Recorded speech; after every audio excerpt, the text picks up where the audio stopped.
Now, it's been 27 years since the silence actually fell. While the nation remembers him as a martyr of hope and a pillar of democratic struggle, for his family, the memory runs deeper. But in that grave lies a duty to uphold a legacy carved in courage, sacrifice, and unwavering belief in a better Nigeria. Joshua Ogunjide journeys into the heart of the Abiola household to find out how the family continues to carry the torch of MKO, still burning decades after death. On August 24, 1937, in the dusty streets of Abuja, Ogun State, a boy named Moshood Kashimawo Lawali Abiola came into a world that offered him little, yet he gave it everything.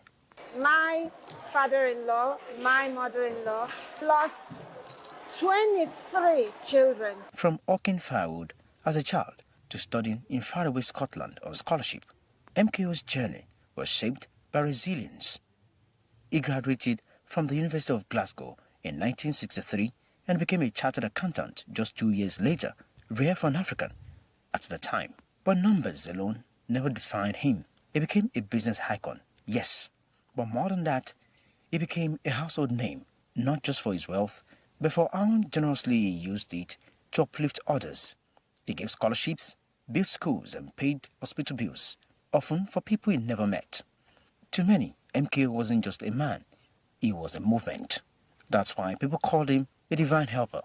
So he was a foremost educationist, and he also wanted citizens to be all-rounders as we grow, health, in wealth, in prosperity.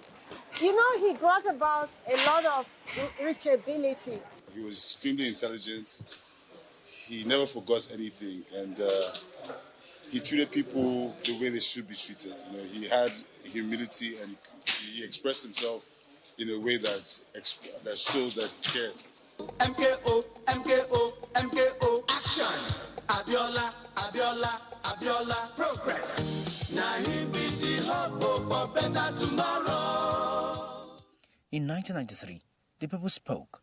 They voted overwhelmingly for MKO Abiola in what remains Nigeria's freest and fairest election. But their voices were silenced. The election was annulled. MKO's response: he didn't retreat.